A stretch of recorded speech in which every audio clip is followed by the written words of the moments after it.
आप सभी को प्रभु यीशु के नाम में जय मसीह की। हम स्वागत करते हैं आपका प्रतिदिन के वचन में। और आज का वचन जो हमारे लिए लिया गया है वो दानियल की पुस्तक उसका 3 अध्याय उसके 25 वचन से है, जहाँ पर इस प्रकार से लिखा हुआ है।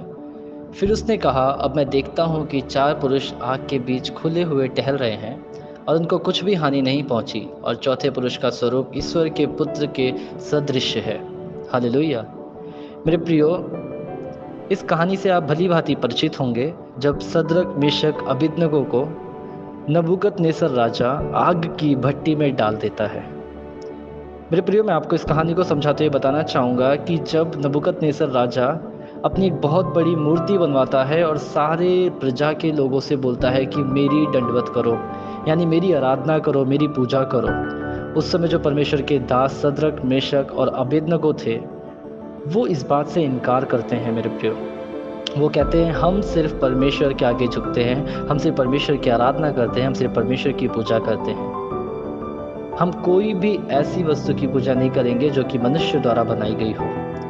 मेरे प्रियो, जब इस बात को राजा तक पहुंचाया जाता है तो राजा उन्हें सजा के तौर पर आग की भट्टी में डालता है। और उस आग की भट्टी की आग जो इतनी गर्म होती है कि जो सिपाही उन्हें डालने के लिए जाते हैं उन तीनों को, वो सिपाही तक जल जाते हैं। उसकी आंच इतनी जोर से होती है।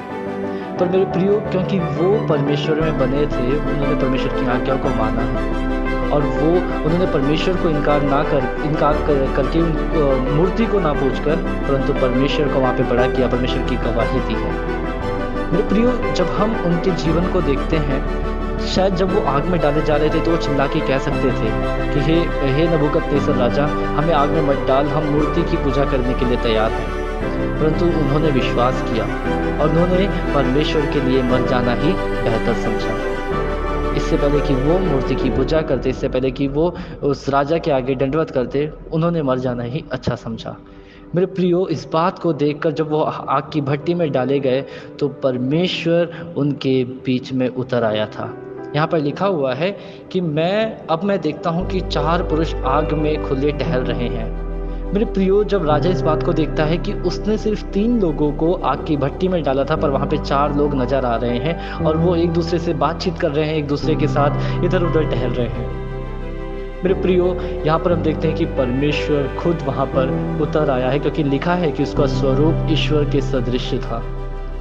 मेरे प्रियो, जब आप ऐसी मुसीबत में होते हो जहाँ पर आपने परमेश्वर को इनकार नहीं किया होता, परमेश्वर से वार्तालाप करते हुए परमेश्वर के साथ बने जब हुए होते हो, जब आप किसी भी गैर मनुष्य द्वारा बनाई गई वस्तु को नहीं पूछते परंतु परमेश्वर में मनन करते रहते हो, तो मेरे प्रियो, मैं आपको बताना चाहता हूँ, परमेश्वर आपके साथ बना रहता है। मेरे प्रियो, राजा ने उन्हें बाहर निकालने की आज्ञा दी और जब वो बाहर निकल के आए तो उनके बाल तक भी नहीं जले थे। मेरे प्रियो, कैसा परमेश्वर का आश्चर्य कर्म उनके जीवन में वो देखने पाए हैं। इसके बाद उस राजा ने भी और वहाँ की प्रजा ने भी परमेश्वर की आराधना करी। मेरे प्रियो, परेशानियाँ आएंगी कि आपको ऐसी परेशानी आएंगी कि शायद आप मरने के लिए तैयार हो जाओगे। तो मेरे प्रियो, मैं आपको बताना चाहता हूँ, जब आप वहाँ पे निडरता से खड़े रहोगे तो आपके द्वारा वो लोग जो आपका विरोध करते हैं वो आपके साथ परमेश्वर की महिमा को देखेंगे, परमेश्वर के आश्चर्य कर्म को देखेंगे और वो जानने पाएंगे कि हाँ, सच में ऐसा कोई परमेश्वर है जिसने इस सृष्टि को बनाया, जिसने इस आग को बनाया है, तो ये आग क्या हमें भस्म कर सकती है। हालेलुया।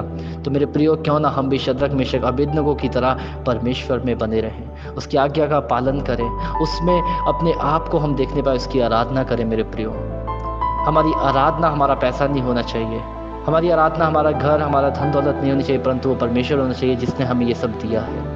तो क्यों ना मेरे प्रियो हम उसमें बने रहें। आइए हम प्रार्थना करें। धन्यवाद प्रभु यीशु, धन्यवाद करते हैं सुंदर समय के लिए प्रभु जो आपने हमारे जीवन में दिया। सच में प्रभु, तेरा वचन सामर्थ्य है प्रभु यीशु, तो हमारे साथ बना रहता है पिता प्रभु। तूने हमारे लिए सहायक भेजा, उस पवित्र आत्मा को जो हमारे साथ बने रहे पिता प्रभु, और तू हमारी बातों को तुझसे साझा करे प्रभु। धन्यवाद करते जो लोग इस वचन को सुनते, पढ़ते, मनन करते, उन्हें आशीषित कर प्रभु। हमें भी सद्रक, मेशक, अबेदनगो जैसा बना दे पिता प्रभु, निडर और तुझ में हम साहस पाने पाए प्रभु। पिता, उद्धार करता प्रभु यीशु के नाम से मांगता हूँ, आमीन। हालेलुया।